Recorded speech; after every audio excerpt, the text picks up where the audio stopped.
Hello, good morning. कसे आहात? I hope मस्त मजेत असन. मी रुपाली तुमचं स्वागत करते माझ्या अजून एका ब्लॉग व्हिडिओमध्ये. खूप दिवसांनी मी ब्लॉग करत आहे. तर का इतक्या दिवस माझे ब्लॉग आले नाही, तर ते सगळं मी तुम्हाला या व्हिडिओमध्ये शेवटला सांगणार आहे. तर चला, दिवसाची सुरुवात तर छान झाली होती आणि घरातली सगळे कामं उरकली होती. हे फक्त माझं शेवटचं काम राहिलं होतं, कपडे धुवून वाळत घालायचं. तर तेच मी आता इथे करून घेत आहे. आणि मुलांचा आज सेकंड डे आहे स्कूलचा आणि मी जवळजवळ 3 महिन्यांनी व्हिडिओ बनवत आहे. आता त्याचं कारण पण तसंच आहे, ते तुम्हाला मी पुढे कळेलच. पण व्हिडिओ पूर्ण शेवटपर्यंत पाहिलात तर तुम्हाला त्याचं कारणसुद्धा कळूनच जाईल.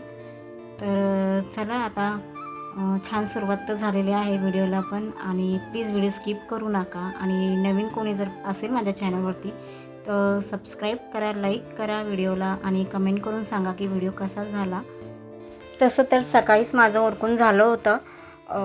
स्वयंपाक वगैरे, भाजी चपाती, किचन वगैरे पण आवरून घेतला होता. पण आयत्या वेळेला मुलांना डब्याला जर द्यायचं आहे तर बेसनचं धिरडं असं आयुषची फरमाईश आहे डब्यासाठी. तर म्हटलं चला, आज दोडक्याची भाजी केली होती आणि त्याला काय असं भाजी वगैरे खायला खूप कानकूच करतो. आणि माझा तर स्वयंपाक झाला होता, पण तो म्हणतो आहे मला धिरडं बनवून दे.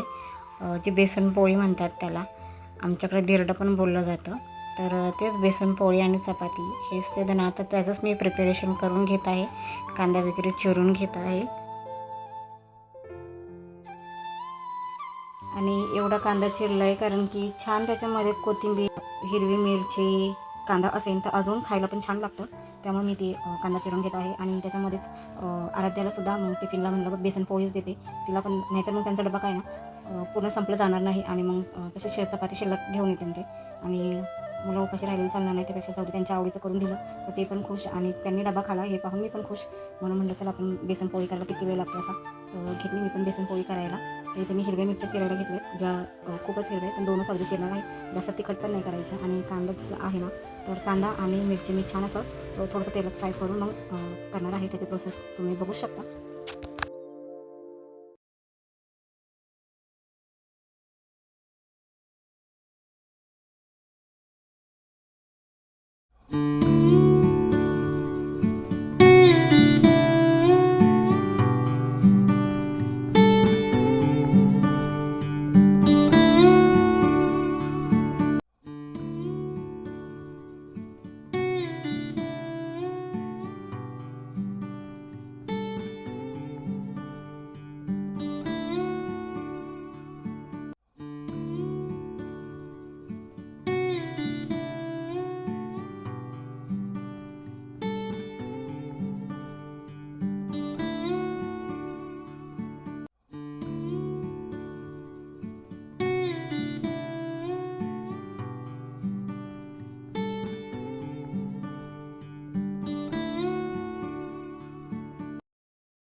तर इथे आम्ही आता रेडी झालो आहोत. आणि मुलांनी पण सिव्हिल ड्रेस घातलेला आहे कारण की आयुषला युनिफॉर्म घ्यायचा आहे. आणि आरूचा पण गेल्या वर्षीचा जो आहे तो खराब झाला आहे, तो नवीन युनिफॉर्म घ्यायचा आहे. आणि त्यांना सोडल्यानंतर मी गेली होती मार्केटला, भाजी मंडईमध्ये. म्हटलं काहीतरी भाजी असेल डब्याला घेण्यासारखी तर घेऊया. आणि मग घरी आले, भाजी घ्यायला तर गेली पण काय घेऊ काही कळतच नव्हतं. शेवटी मग आवळे घेतले आणि तेच घेऊन घरी आले. आणि मग ब्लाऊज शिवायचे होते, तर ते जेवण वगैरे करून घेतलं दुपारचं आणि ब्लाऊज वगैरे शिवायला घेतले. अर्धा जो झालेला तो शिवला. तर चला, तुम्हाला मी सांगते की मी इतके दिवस का व्हिडिओ बनवले नाही. इतका वेळ तुम्ही आता माझा व्हिडिओ पाहतात आहेत, तर म्हटलं चला तर तुमच्यासोबत शेअर पण करते की माझे एवढे दिवस का व्हिडिओ आले नाही. जवळजवळ 3 महिने व्हिडिओ मी टाकले नाही आहे. झालं मार्चपासून आहे ना, माझे सासरे हे अचानक आजारी पडले. आणि खरं तर त्यांचं जास्त वय पण झालं होतं. तर आजारी असल्यामुळे गावाला जाणं वगैरे चालू होतं. आणि ह्याच्यामध्ये मला व्हिडिओ बनवणं नाही असं चांगलं वाटलं, त्यामुळे मी व्हिडिओ बनवले नाही. आणि त्यानंतर सासरे एक्सपायर झाल्यानंतर मुलांची एक्झाम वगैरे पण होती एप्रिलमध्ये. आणि माझं तेच शेड्यूल जास्त बिझी होतं की मुलांचे एक्झाम वगैरे होती म्हटलं ते जास्त करणं महत्त्वाचं होतं. म्हणून नको, जाऊ दे, आपण थोड्या दिवसांनी व्हिडिओ बनवूया. आणि एक्झाम वगैरे झाली. मग मे महिना आला. मे महिन्यामध्ये पण वॅकेशन असतं, तर मुलांचे हॉलिडे वगैरे प्लॅन असतात. तर इकडे जा, तिकडे जा आणि ह्या सगळ्या गोष्टी होत्या. त्यामुळं काही व्हिडिओ वगैरे मला करता आला नाही आहे. अजून एक रिझन आहे व्हिडिओ न करण्याचं, तर ते पण मी तुमच्यासोबत शेअर करते, की मी एप्रिलमध्ये फर्स्ट म्हणजे तेव्हा जॉब जॉइन केला होता आणि तो महिना मी पूर्ण केला. त्यामुळे माझं शेड्यूल पूर्ण बिझी होतं. अगदी घरी सकाळ लवकर उठायचं. 5चं माझं शेड्यूल होतं. सकाळी 5 वाजता उठायचं 8 वाजेपर्यंत. मग घर सोडायचं. मग तिकडनं परत यायचं. 2:30-3 वाजायचे. तिथून पुढं मग मुलांसोबत वेळ, फॅमिली टाईम हे सगळ्या गोष्टी होत्या. आणि मे महिन्यात तर शाळेला सुट्टी असते, तर त्यामुळे व्हिडिओ तर काही बनवले नाही. आणि उन्हाळा इतका कडक आहे की अजिबात इंटरेस्ट येत नाही की ते मोबाईल घेऊया आणि व्हिडिओ बनवूया.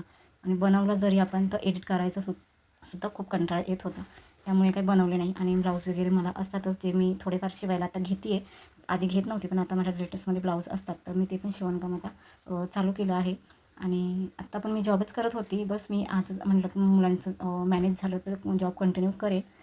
पण मला काही शक्य नाही आहे मुलांचं मॅनेज करणं. म्हणजे मुलांचं जॉब, ब्लाऊज, व्हिडिओ. आणि मला व्हिडिओ करायला खूप आवडतात, जो की मी कधीच ते सोडू शकत नाही. मला व्हिडिओ करायला आवडतात. त्यामुळे मी व्हिडिओ करत राहणार. आणि आता इतक्या दिवस घरी असल्यामुळंच एक सवयच झाली होती की आपली फॅमिली टायमिंग, घर नीटनेटकं ठेवणं, क्लीन ठेवणं, वेगवेगळ्या रेसिपीज करून खायला घालणं, घरामध्ये मुलांची काळजी घेणं, त्यांचा अभ्यास घेणं, यामध्ये माझा दिवस कसा जात होता कळत नव्हता. आणि आत्ता मी मे महिना कसा तरी मी जॉब केला पण होतं मॅनेज त्यावेळेस. पण आता असं वाटते नाही, आपण नाही करू शकणार हे सगळं मॅनेज पुढे कंटिन्यू. त्यामुळे मी जॉबला पूर्णविराम दिला. सध्या तरी मी आता जॉब नाही करत आहे. महिना 1.5 महिना आता मी जॉब केला होता. तर आता पूर्णविराम देते आणि म्हणलं आपले व्हिडिओ करतेच, आपण फोकस करूया. आणि मला तसा वेळ भेटतोच. व्हिडिओ बनवणं आणि ब्लाऊज वगैरे शिवणं, मुलांचं, घरचं हे मला मॅनेज होऊ शकतं. त्यामुळं सध्या मी तेच कंटिन्यू ठेवणार आहे. तर इथून पुढे माझे व्हिडिओ पण येत राहतील आणि मिनी ब्लॉगलासुद्धा मी सुरुवात करणार आहे. तर मिनी ब्लॉगसुद्धा येत राहतील शॉर्ट व्हिडिओमध्ये. तर माझ्या व्हिडिओला प्लीज लाईक करा, सबस्क्राईब करा आणि कसं वाटलं कमेंट करून नक्कीच सांगा. भेटू पुढच्या ब्लॉगमध्ये. तोपर्यंत चला बाय करते आणि इथेच व्हिडिओ मी समाप्त करते.